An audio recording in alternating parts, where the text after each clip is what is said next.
तो आज मैं आपको एक अनोखी रहस्यमय कहानी सुनाऊंगा। अगर आप चैनल पर नए हैं तो अभी सब्सक्राइब कर ले तथा कहानी पूरा देखे। अंत में एक अनोखा रहस्य छुपा है। धन्यवाद। तो सुनिए। कैलाश पर्वत पर एक दिन अत्यंत आनंद का वातावरण था। देवी पार्वती ने सभी गणों के लिए भव्य भोज का आयोजन किया था।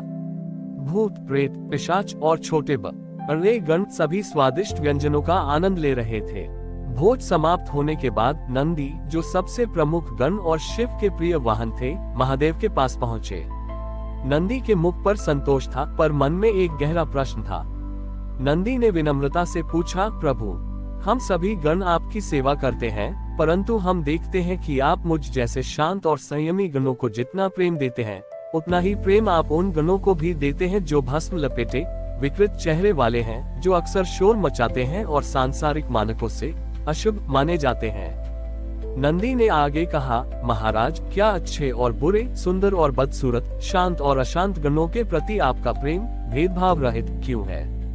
क्या यह उचित नहीं है कि जो ज्यादा संयमी है उसे ज्यादा मान मिले? महादेव ने नंदी की ओर देखा और मुस्कुराए। उन्होंने पार्वती की ओर इशारा किया, जो पास ही बैठी थी। महादेव ने कहा, नंदी, तुम्हारा प्रश्न उचित है, लेकिन ये संसार की दृष्टि से है। चलो, मैं तुम्हें एक सत्य दिखाता हूँ। महादेव ने अपनी योग शक्ति से एक विशाल दर्पण प्रकट किया।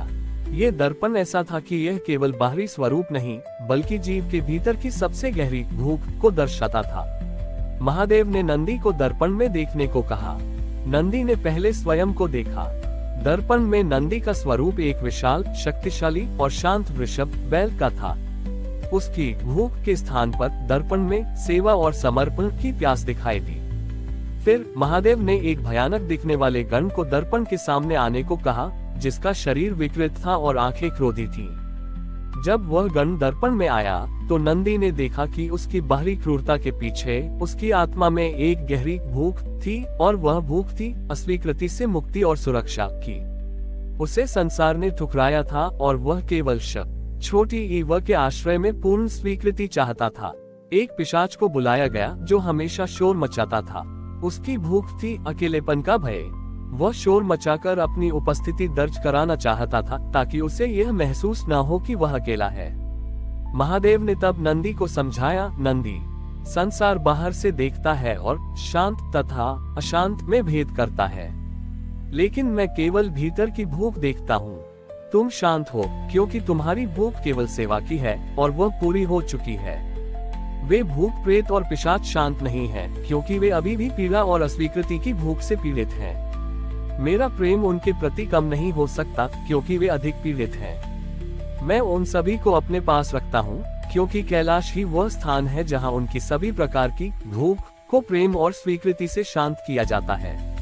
मेरा भेदभाव रहित प्रेम, नंदी, इसलिए है क्योंकि मैं जानता हूँ कि हर प्राणी, चाहे वह देव हो या दानव, शांत हो या शांत, भीतर से केवल प्रेम और आश्रय की भूख रखता है। मैं उनका बाहरी स्वरूप नहीं, बल्कि उनकी आत्मा की यह भूख देखता हूँ। नंदी को उस दिन ज्ञान हुआ। वह समझ गए कि शिव का संभाव किसी को वरीयता देने में नहीं है, बल्कि हर प्राणी की भीतरी आवश्यकता को समझने और उसे पूरा करने में है। नंदी ने तब उस सबसे अशांत गण को गले लगाया और उस पर प्रेम बरसाया, क्योंकि उन्होंने देखा कि वह बाहर से क्रूर दिखता था, पर भीतर से सबसे ज्यादा भूखा था प्रेम और स्वीकृति का। इस प्रकार महादेव ने नंदी को सिखाया कि सच्ची भक्ति और प्रेम बाहरी संयम नहीं, बल्कि दूसरों के भीतर की पीड़ा को समझने और उसे शांति देने में निहित है। नंदी को ये ज्ञान प्राप्त हुआ कि शिव का प्रेम उनकी भीतरी भूख को देखकर सभी गणों के प्रति समान है। इस बोध के बाद नंदी का अहंकार पूरी तरह से समाप्त हो गया। उन्होंने संकल्प लिया कि वह अब केवल महादेव के वाहन और द्वारपाल नहीं रहेंगे, बल्कि गणों के बीच संभाव के दूत बनेंगे। अगले दिन नंदी ने अपने सबसे शांत और सभ्य गण मित्रों को इकट्ठा किया और एक नया नियम प्रस्तावित किया। हम, जो शांत और स्थिर हैं, अब अपनी तपस्या का कुछ समय उन गणों को देंगे जो अशांत हैं, उन भूतों, पिशाचों और प्रेतों को। हम उन्हें डांटेंगे नहीं, न उन्हें सुधारने का प्रयास करेंगे, बल्कि केवल उनके साथ बैठेंगे और उनकी अशांति को बिना किसी निर्णय के स्वीकार करेंगे।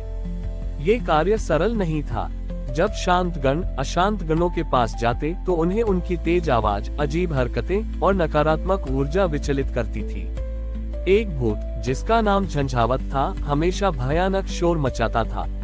नंदी एक दिन उसके पास गए और चुपचाप उसके बगल में बैठ गए। झंझावत ने शोर मचाना जारी रखा, उम्मीद थी कि नंदी भाग जाएंगे, लेकिन नंदी अविचलित बैठे रहे।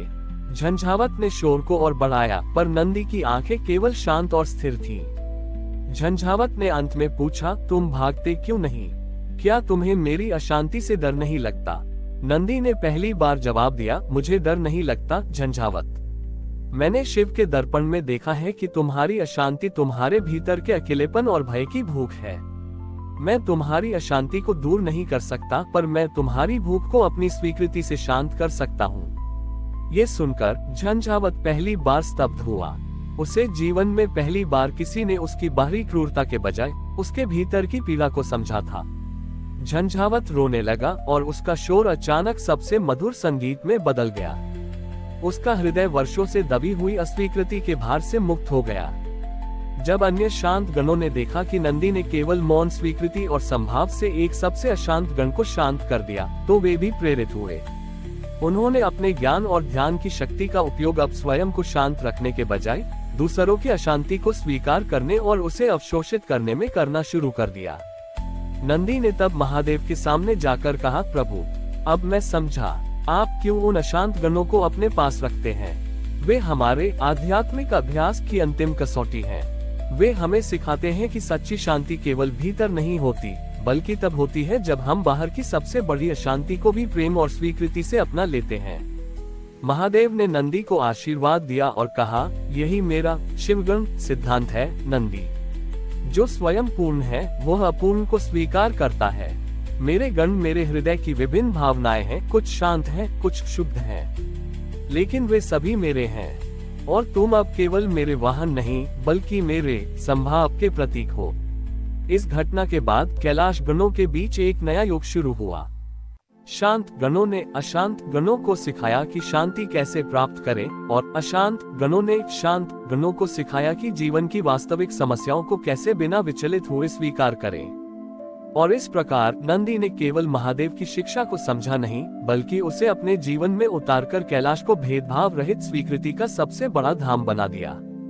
हमारी और भी आध्यात्मिक एवं अनोखी कहानियां देखने के लिए हमारे चैनल पर जाएं तथा धार्मिक एवं पौराणिक अनोखी कहानियां हमारे चैनल पर है।